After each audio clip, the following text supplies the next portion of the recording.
Price Lord, கர்த்தருக்கு ஸ்தோத்திரம். எபிரேயர் 6வது அதிகாரம் 7வது வசனத்தை நம்ம வாசிக்கும் பொழுது, எப்படி எனில் தன்மேல் அடிக்கடி பெய்கிற மழையை குடித்து தன்னிடத்தில் பயிரிடுகிறவர்களுக்கு ஏற்ற பலனை முளைப்பிக்கும் நிலமானது தேவனால் ஆசீர்வாதம் பெறும்.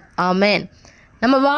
நம்ம பார்க்குற ஒவ்வொரு மனிதர்களுடைய ஏக்கம் என்னவா இருக்கும்னா, கர்த்தர் என்னை ஆசீர்வதிக்க மாட்டாரா, எனக்கு ஆசீர்வாதம் தங்காதா, என் தேவன் ஆசீர்வதித்தால் ஒழிய நான் அவரை போக விட மாட்டேன். அப்படியெல்லாம் ஜெபித்தவர்களும் ஜெபிக்கிறவர்களும் ஜெபிக்க போகிறவர்களும் இருப்பாங்க. ஹல்லேலூயா.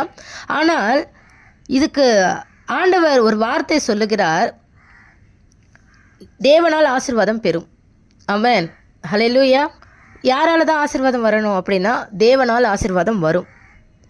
ஆனால் எப்படி இருந்தால் ஆசீர்வாதம் வரும் அப்படிங்கிறது தான் முக்கியம். நான் என்ன வேணாலும் செய்வேன், நான் எப்படி வேணாலும் வாழ்வேன், நான் எப்படி வேணாலும் பேசுவேன், நான் எப்படி வேணாலும் யோசிப்பேன், நான் எப்படி வேணாலும் நினைப்பேன், சிந்திப்பேன், என் வாழ்க்கையில் நான் எப்படி வேணாலும் இருப்பேன். ஆனால் தேவன் என்னை ஆசீர்வதிக்கணும் அப்படின்னா அது கேள்விக்குறி. ஹல்லேலூயா. தன்மேல் அடிக்கடி பெய்கிற மழையை குடித்து தன்னிடத்தில் பயிரிடுகிறவர்களுக்கு ஏற்ற பயிரை முளைப்பிக்கும் நிலம்தான் தேவனால் ஆசீர்வாதம் பெறும். ஆமென். ஹல்லேலூயா. கிறிஸ்தவர்களாகிய நமக்கு எழுதப்பட்ட பரிசுத்த வேதாகமம் நமக்காக எழுதப்பட்டிருக்கிறது. ஹல்லேலூயா. யாரெல்லாம் இயேசு கிறிஸ்துவை சொந்த இரட்சகராய் ஏற்றுக்கொள்கிறார்களோ அவர்களுக்கு தான் பரிசுத்த வேதாகமம். ஆமென். ஹல்லேலூயா. அப்போ அடிக்கடி ஒரு மழை வருது அப்படின்னு சொல்லி இந்த வசனத்தில் நம்ம வாசிக்கிறோம். இது என்ன மழை? ஹல்லேலூயா.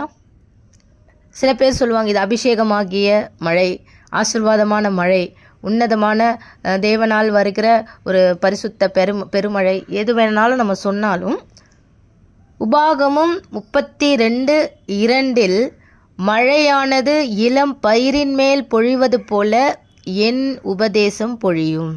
ஆமென். அப்போ அந்த மழை என்ன அப்படின்னா, ஆண்டவருடைய உபதேசம். மனுஷர்களுடைய உபதேசமும் இருக்குது, கள்ள உபதேசமும் இருக்குது. ஆண்டவர் சொல்கிறாரு, என் உபதேசம் பொழியும். ஆமென். ஆண்டவருடைய உபதேசத்தை கேட்குறவங்களுடைய வாழ்க்கையில் ஆசீர்வாதம் நிச்சயம் தேவனால் வரும், தங்கும். ஆமென். மாற்றமே கிடையாது. ஆனால் அவர் நேற்றும் இன்றும் என்றும் மாறாதவராக இருக்கிறார். ஹல்லேலூயா. அவர் வாக்கு மாறாத தேவன், வார்த்தையில் உண்மை உள்ளவர் அவர். ஆமென். அவர் சொன்னால் அவர் சொன்னதை செய்யும் அளவும் அவர் நம்மை கைவிடுகிற தேவன் அல்ல. ஆனால் நம்ம என்ன செய்யணும்னா, இந்த மழை என்ன அப்படின்னு பார்க்கும் பொழுது தேவனுடைய உபதேசம்.